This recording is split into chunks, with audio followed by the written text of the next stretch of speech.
bring it down. Life support. स्वागत है आपका स्पेस स्वीपर्स में। इस मूवी की शुरुआत में हम देखते हैं कि साल 2098 में सूरज की किरणें बहुत ही कम होती जा रही हैं और सारी जगह मिट्टी होने के कारण सारे पेड़ पौधे धीरे धीरे गायब होते जाते हैं। पूरी धरती पर उपजाऊ जमीन बंजर हो जाती है और सभी जंगल खत्म हो जाते हैं। चारों तरफ सिर्फ रेगिस्तान ही रेगिस्तान है। अब इस कंडीशन में लोगों का विनाश भी बहुत ही करीब हो जाता है, लेकिन तभी एक कंपनी जिसका नाम यूटीएस कॉर्पोरेशन है उन लोगों की मदद करने के लिए आगे आती है और एक नई ऑर्बिट होम बनाती है जो पूरी तरह से अर्थ की तरह दिखती है। ये एक तरफ से बहुत ही बड़ा जमीन का टुकड़ा है जो धरती से थोड़ी दूरी पर है। हालांकि ये धरती के सभी लोगों के लिए नहीं है, यहाँ सिर्फ वही लोग आ सकते हैं जो उधर के रिसोर्सेज का इस्तेमाल करने के पैसे दे सकते हैं, जिसकी वजह से अभी भी 95% लोग धरती पर ही मर रहे हैं। इसके अलावा कुछ लोगों को स्पेस स्वीपर्स कहा जाता है जो कम डेवलप कॉन्स्टेलेशन कॉलोनीज में रहते हैं, जिसको ऑर्बिट कहा जाता है। स्पेस स्वीपर्स अपनी जान खतरे में डालकर स्पेस में जितना भी कचरा होता है और जितनी भी टूटी हुई सैटेलाइट होती है उनको इकट्ठा करते हैं और ये सब कुछ वो यूटीएस के वेयर हाउस में बेच देते हैं। अब यूटीएस का सीईओ जेम्स सुविलियन ये दावा करता है कि वो धरती के लोगों को बचाना चाहता है, लेकिन वो अभी कुछ नहीं कर पा रहा है। जेम्स का प्लान मार्स पर एक ऑर्गेनाइजेशन बनाने का है जो बिल्कुल धरती की तरह होगी। अब मूवी की स्टार्टिंग में दिखाते हैं कि Space Sweeper Kim Taeho UTS के lost and found warehouse में आता है और यहाँ उन चीजों लोगों को रखा जाता है जो ऑर्बिट में मिलते हैं। अब तायो वहाँ पर उस 7 साल की लड़की को देखने के लिए आता है जिसकी हाल ही में डेथ हुई है और मैग्नेटिक शूज लेने के बाद वो लड़की को देखने जाता है, लेकिन वो देखकर बड़ा ही निराश हो जाता है कि ये वो लड़की नहीं है जिसको वो देखने आया था। अब तायो वापस स्पेस में अपने ऑर्बिट में जाता है जिसका नाम विक्ट्री है।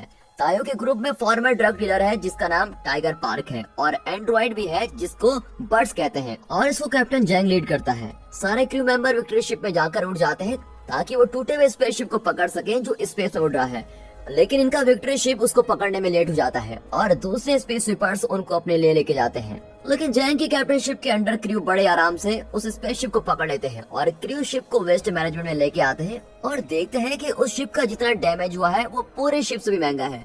फिर सारे क्रू पैसों के लिए इस शिप को खुद ही ठीक करने का प्लान बनाते हैं, लेकिन जब वो इस शिप को ठीक करने लगते हैं तब एक अजीब सी चीज उनको दिखाई देती है और वो कुछ और नहीं, एक छोटी सी बच्ची है जिसने स्पेस सूट पहना हुआ है। अब ये देखकर क्रू बड़ा ही हैरान रह जाता है कि ये छोटी बच्ची यहाँ कैसे, और उसको बाहर निकाल कर वो अपने शिप पे लेके आता है और क्रू को लगता है कि उनको इस लड़की के पेरेंट्स की तरफ से कोई अवार्ड मिलेगा।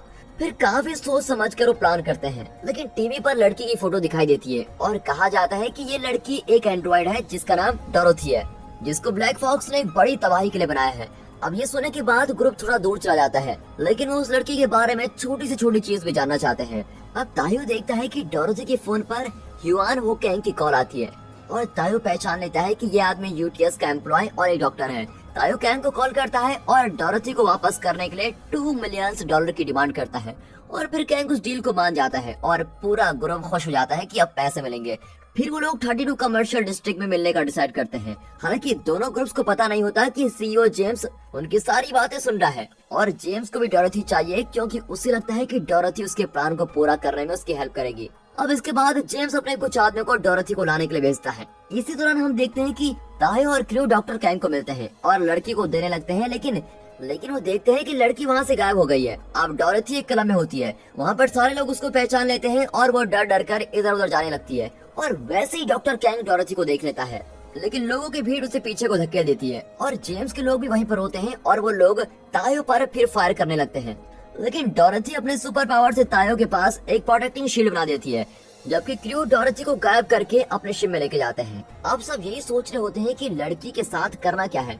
टाइगर लड़की के साथ बात करने की कोशिश करता है और उसके साथ खेलता रहता है और इसी वक्त जेम्स ड्राइंग देखता है जो डोरोथी ने बनाई है और फिर जैसे जैसे वक्त बीतता है तो क्रू लड़की के साथ बिल्कुल ही अटैच हो जाते हैं और उसके अगले दिन डॉक्टर जैंग देखता है कि उसके शिप में एक टोमेटो प्लांट उग रहा है जिसकी आज तक किसी ने भी देखभाल नहीं की थी। अब थोड़ी देर बाद बब्स डोरोथी को क्रू के पास्ट के बारे में बताता है और ये बात सामने आती है कि पहले सभी क्रू मेंबर हेल्दी और अच्छे इंसान हुआ करते थे। तायो स्पेस गार्ड्स का कमांडर था और यूटीएस का सबसे पहला जीनियस भी। तायो सीईओ जेम्स के साथ काम करता था और उसे एक मिशन में एक बच्चा मिला था जिसको धरती पर वापस भेजना था और तायो ने उस लड़की का नाम सुनी रखा और उसको अपनी बेटी की तरह पाला था और उसके पापा बनने के बाद तायो ने कभी किसी को नहीं मारा, इसलिए जेम्स ने उसको निकम्मा कहकर यूटीएस से निकाल दिया और तायो को एक स्लम ऑर्बिट कॉलोनी में भेज दिया गया, जहां उसे एक साल तक बिना घर के रहना पड़ा था। और तभी अचानक एक दिन वो ऑर्बिट स्पेस के कच्चे से टकरा गई और वो दोनों अलग हो गए। और तब से ताया उसकी तलाश के लिए पैसे जमा कर रहा है। अब उसके बाद उन्हें एक आदमी की कॉल आती है जो डोरथी को बहुत से पैसों में खरीदना चाहता है। तायो डोरथी को उसको देने के लिए तैयार भी हो जाता है, लेकिन टाइगर को बड़ी परेशानी होने लगती है कि वो इस लड़की के साथ पता नहीं क्या करेंगे। जबकि तायो टाइगर को याद दिलाता है कि वो यहाँ उसकी बेटी सुन को ढूंढने आए हैं। और जैसे ही वो दोनों बात कर रहे होते हैं, डोरथी को कोई बाथरूम से किडनैप कर लेता है और इस बात का क्रू को पता लग जाता है और वो उसका पीछा करने लगते हैं। फिर जब किडनैपर का फेस देखते हैं तो बिल्कुल ही हैरान रह जाते हैं कि ये कोई और नहीं, गार्बेज डिस्पोजल फैसिलिटी का मैनेजर कारुम है। और फिर किडनैपर से पूछताछ करने के बाद पता चलता है कि डोरथी कोई एंड्रॉइड नहीं बल्कि एक इंसान है जो खुद कॉन्जिनेंटल डिसीज के साथ पैदा हुई है और वो चल नहीं सकती थी। इसलिए उसके पापा डॉक्टर कैंग ने उसकी बॉडी में कुछ नैनोपॉड्स इंजेक्ट कर दिए जो उसे स्पेस के टूटे फूटे सामान में मिले थे। नैनोपॉड्स ने न सिर्फ उसकी जिंदगी बचाई बल्कि उसको यूनिक पावर्स भी दे दी है। डोरथी बाकी नैनोपॉड्स के साथ इजिली बात कर सकती है और बाकी चीजों को ठीक कर सकती है। अब जैसे कि टोमेटो प्लांट जो शिप पे लगा हुआ था और जेम्स को इस बात का पता है कि वो बहुत कुछ कर सकती है, इसलिए वो डोरथी का इस्तेमाल करके पूरे मार्स को पूरी तरह से एक हेल्दी ग्रीन प्लेनेट बनाना चाहता है। लेकिन अब उसका काम खत्म हो चुका है और वो डोरथी को मारना चाहता है। अब जेम्स से बात जानता है कि डोरथी के पास पावर्स हैं और वो धरती को ठीक कर सकती है और अगर डोरथी ने ऐसा कर दिया तो इंसानों को जेम्स की जरूरत ही नहीं पड़ेगी। इसीलिए इस प्रॉब्लम को खत्म करने के लिए ही जेम्स ने हाइड्रोजन बॉम्ब बनाया और डोरथी पर लगाकर उसे खतरे का नाम दे दिया। फिर जेम्स का प्लान है कि वो डोरथी को धरती पर भेजकर उसको ब्लास्ट कर देगा, जिससे धरती के लोगों के पास मार्स में आने के सिवा कोई जगह नहीं मिलेगी। और यहाँ क्रू को पता चल जाता है कि कारुम और उसके डॉक्टर को ब्लैक फॉक्स के नाम से जाना जाता है और वे लोग एक अच्छा ग्रुप है, लेकिन जेम्स ने उनको टेररिस्ट बना दिया और धरती पर जो हाइड्रोजन बॉम्ब ब्लास्ट होगा और उसका इल्जाम उस ग्रुप पर आएगा। अब ये सच जानने के बाद ग्रुप बड़ा ही हैरान रह जाता है। जैसे ही वो लोग इस इंफॉर्मेशन को भेजने लगते हैं, जेम्स द्वारा भेजे गए सेफ गार्ड्स उनके ऑर्बिट में पहुंच जाते हैं और ग्रुप किसी तरह वहां से भाग जाता है, लेकिन सोल्जर्स उनका पीछा करते रहते हैं और जब वो उड़ने की कोशिश करते हैं तो वो लोग डेंजर जोन के अंदर घुस जाते हैं और यहाँ लाखों नैनोबोट्स रखे हुए हैं। और डोरथी अपने पावर्स का इस्तेमाल करती है और नैनोबॉट से बात करने की कोशिश करती है ताकि वो शिप को खराब करने से बचा सके।